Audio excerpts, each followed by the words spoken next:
Je vous salue dans le précieux nom de notre Seigneur Jésus pour ce nouveau numéro de Lève-toi et brille.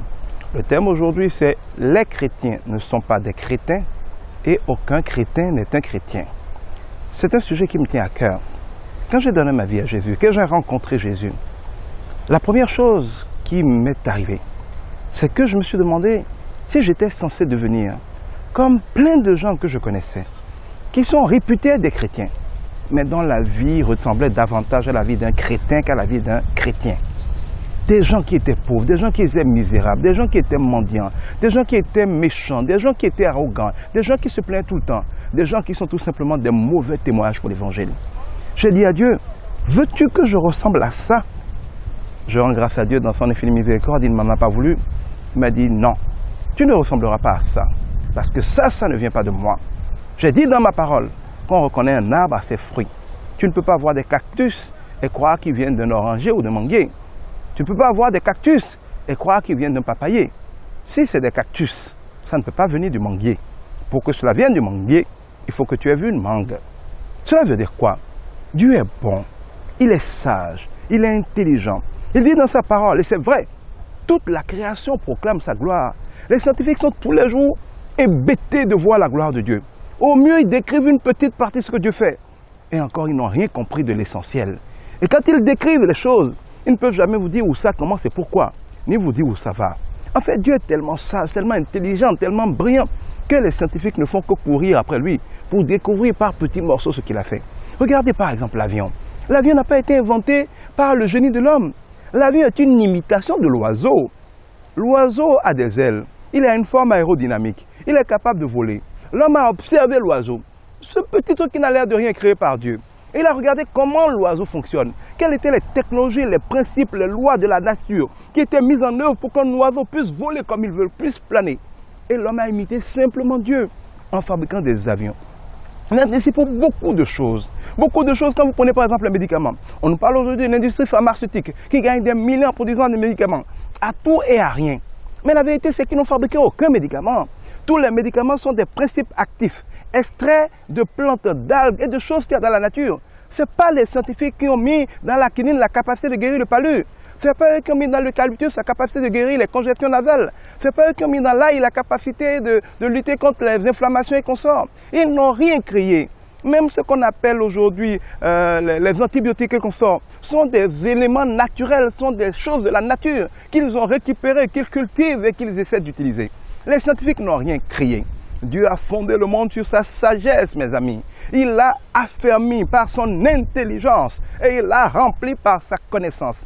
Personne n'a jamais été, ne sera jamais aussi sage, intelligent que Dieu.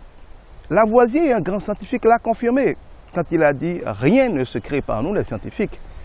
Rien ne se perd non plus par nous. Nous ne faisons que transformer ce que Dieu a fait. » Vous devez avoir l'humilité de comprendre que l'intelligence est d'abord divine. Et un vrai chrétien, la Bible nous dit, et c'est vrai, qu'il a l'intelligence révélée. Ma sagesse, mon intelligence ne vient pas de moi. Qui suis-je? Elle me vient directement de la parole de Dieu. Et tous ceux qui connaissent Dieu, lisez par exemple le livre des Proverbes, c'est un redoutable condensé solide de sagesse. Personne ne peut l'appliquer et avoir des difficultés dans la vie. La sagesse, l'intelligence viennent de Dieu seul. Un homme connecté à Dieu a l'esprit de Dieu. L'esprit de Dieu est un esprit de sagesse, c'est un esprit d'intelligence, c'est un esprit de révélation.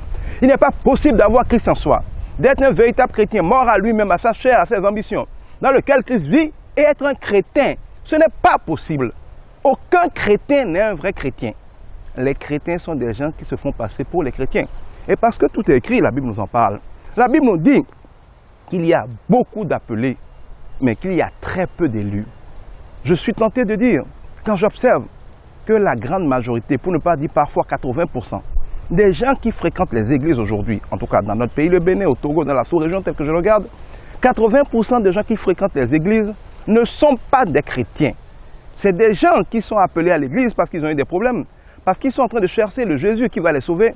Mais c'est pour la plupart des gens qui n'ont jamais été à la recherche de Jésus le Seigneur. Or, c'est seulement le Jésus Seigneur qui peut sauver ceux dont il est le Seigneur. Le Jésus Sauveur, qui vous ne cherchez pas comme Seigneur, ne vous sauvera jamais parce qu'il n'existe pas. Aller à l'église ne fera pas de vous un chrétien, autant que le séjour d'un tronc d'arbre dans l'eau ne le transformera jamais en crocodile. Pour être chrétien, il faut avoir renoncé à vivre comme le monde Il faut avoir accepté, comme le dit Jean 17, de suivre Jésus, de l'imiter, d'obéir à sa parole, de ne penser, parler, agir que selon sa parole. C'est ce qui fait de vous un chrétien. Et si vous faites cela, vous avez l'esprit de sagesse, vous avez l'esprit de révélation, vous avez l'esprit d'amour, vous avez l'esprit de force. Vous êtes un surdoué, vous êtes un exploit de la nature. Vous ne pouvez pas être un chrétien. Si vous êtes un chrétien, ou si vous connaissez un chrétien, j'affirme que vous n'êtes pas un chrétien. Que les chrétiens arrêtent de se faire passer pour des chrétiens et que nous arrêtions de croire qu'un chrétien peut être un chrétien. Un chrétien est un petit Christ. Christ était brillant. Les gens étaient surpris par sa sagesse, par son intelligence. Il n'a fait que grandir en autorité et en stature devant Dieu, devant les hommes. Si tu es un chrétien, mon frère, ma soeur, répands-toi. Viens vraiment à Jésus. Donne-lui ta vie. Obéis-lui. Inspire-toi de sa parole. Laisse-toi gouverner par sa parole. Et tu deviendras un chrétien, un exploit. La lumière du monde pour éclairer le monde. Le sel de la terre pour lui donner de la saveur.